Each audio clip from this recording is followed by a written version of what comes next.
Okay, good day guys. Ito tayo. Meron ako rito Compass N5 version 2. Okay. So ito na flash ko na siya ng OpenWRT. Config 4 piso Wi-Fi, VLAN config. Okay. Ito po version 2 po yan. Version 2. Okay. Ngayon, ang ng video natin ngayon is buffer float. Okay. Let's proceed. So, login muna tayo sa ating Compass. Yan, connected ako. So, may password ang aking OpenWRT. Ang aking IP is 18.1. So, lagyan natin password and login. Yan. So, Compass UFN5 version 2 po yan. So, aking network, so interfaces, ayan po, naka-VLAN na po yan. So, VLAN 13. Okay? VLAN 13 po yan. So, ang ating main LAN, ating bridge LAN is Bridge Bendo. Name ko ng Bridge Bendo. Yan yung ating LAN 1, 2, 3, and 4. Okay? Pati ang ating Wi-Fi 2.4 at ang ating 5 GHz. Okay? So, sa devices, ayan po siya. Okay? Ito po ang ating Bendo Bridge.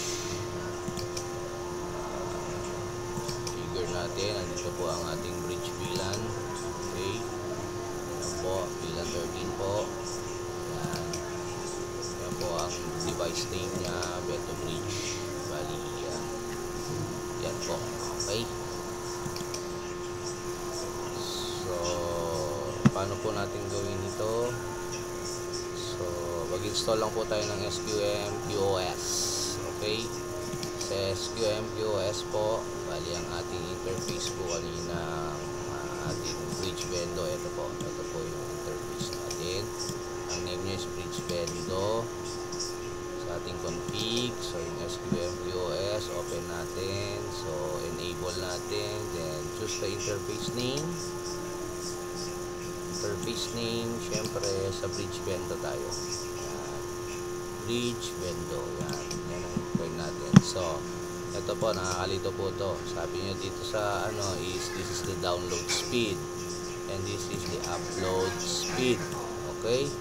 So, paliktarin nyo lang po yan. Dito nyo po lagay yung upload at dito po nyo lagay ang download. So, lalagay nyo po dito yung upload speed sa akin.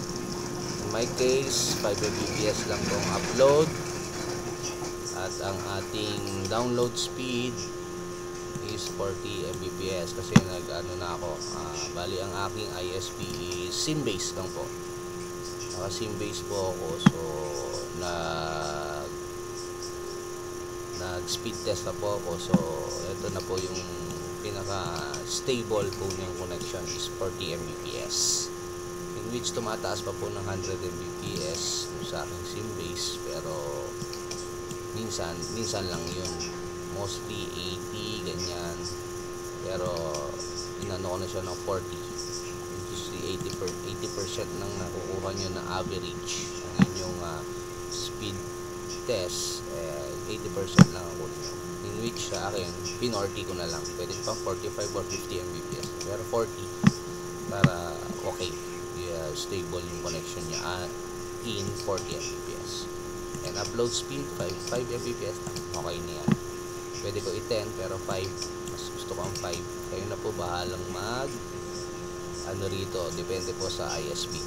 Okay? So, let's go to the buffer load test. Okay, bali ang gawin nyo po dyan, enable nyo po yung SQM, choose your interface name, kung anong interface ang i-allow mo ang SQM. Sa akin, Bridge Bendo. Then sa Q discipline nya, lagay nyo lang po cake and then piece of cake. Then, save and apply lang po. After save and apply, restart yung router. Kahit sa ibang OpenWRT po na router na naka-OpenWRT, install SQM lang po kayo. Smart Queue Management. Dito lang po yan yung may install yan sa system, software. Yan, hanapin nyo po yung Lucy SQM. Okay? And install nyo lang po. After installation, restart your router and then makikita nyo na po siya dito sa my network. Yan. Then open yan and then configure nyo na po yung inyong SQM, ang inyong Smart Queue Management. So, ito lang ginawa ko. Yan. Okay. So, ngayon, let's test. Tayo sa waveform.com. Start test natin ang ating butterload.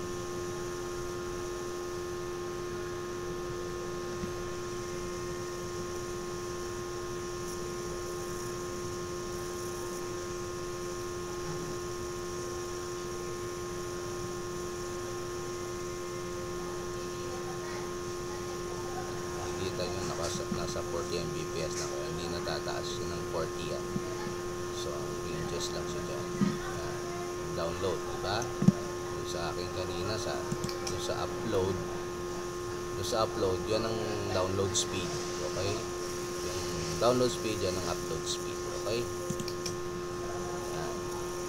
So upload speed, ayan, 5 Mbps lang pong nilagay ko.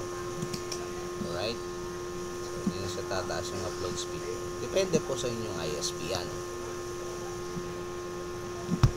Okay. So let's see if mag A plus siya. Boom. A plus na po. Alright. So ngayon po ikabit natin ng Vendo. Okay. Sa ating Compass N1. Okay.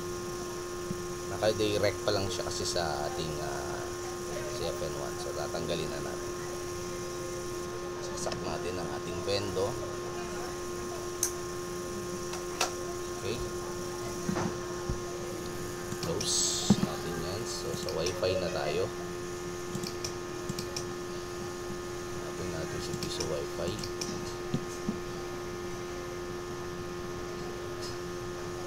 Connect natin pala. So ang piso Wi-Fi na gamit ko is Wi-Fi 5 soft.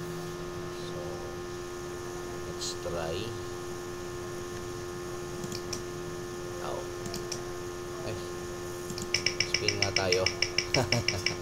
Baka makalibre tayo. Wag lang bokya. Ayan. Off 10. Free 10. Free 10. Na. Nabokya tayo. Bokya. Close na natin. Okay, bokya. Close na natin yan. Magulog na lang tayo. Wait. Excuse me.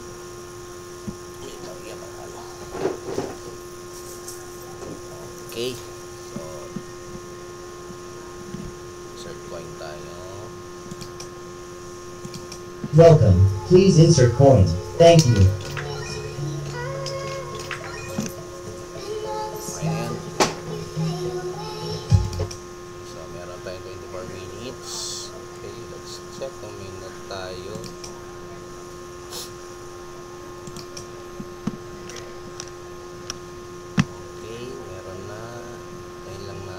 Sabing connected. Okay, connected. Okay, let's try.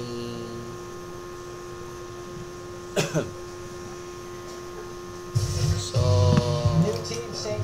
ang nakaset lang dito is 2 Mbps, 2 Mbps. Okay, pero sa may bridge window naman tayo ang ano natin, ang ating so try natin ulit. Okay, test again.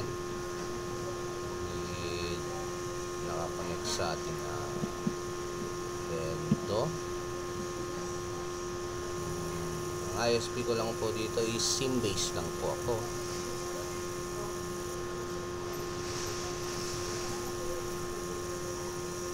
Makita yung download is 2. Tapos upload is 2.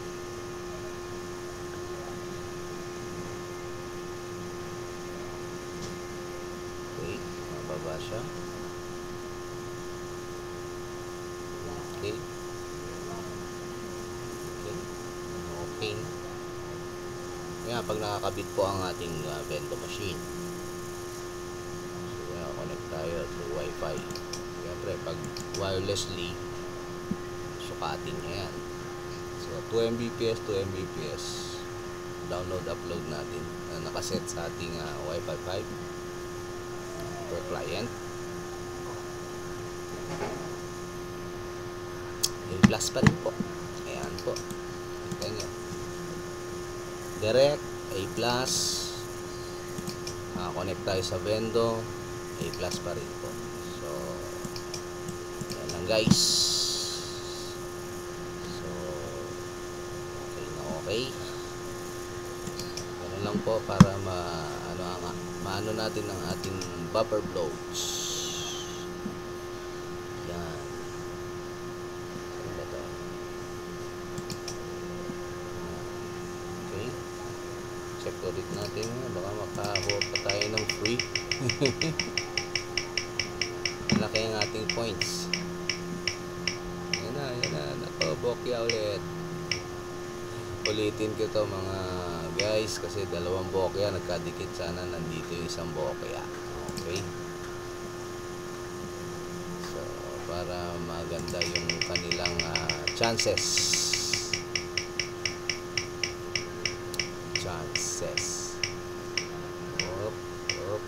Up 10. Stop. Ay, bokya ulit. Okay, yan lang guys. Bali medyo matagal-tagal na. Ganun lang po gawin natin. Install SQM lang po. Config nyo po yung SQM nyo, English interface, depende po sa config ninyo. So hanapin nyo lang po yung aking channel dito at meron akong configuration about OpenWRT CFN 5 version 2. If you want to have OpenWRT in your CFN 5 version 2, it's only for remote lang po tayo. PM nyo lang po ako. Okay, yun lang po. Ito po yung OpenWRT natin. Okay, wag po kayong magtaka kung bakit iba po yung Teams nya. Teams lang po ito. Kung pampaganda lang ng itsura. Kung may nakikita kayong ibang mga ano dyan, kakaiba yung kanilang OpenWRT, so only the Teams modified theme lang po yun. Gaya nito, let's go to the system. Ayan, kita natin to sa language and style. Naka-Argon po ako. Pwede po natin galing sa Bootstrap Dark yung dati, save and apply natin at babalik po siya dun sa default. Kaso dark nga lang, meron siyang light, meron siyang dark. Okay, so nakikita ninyo. Okay,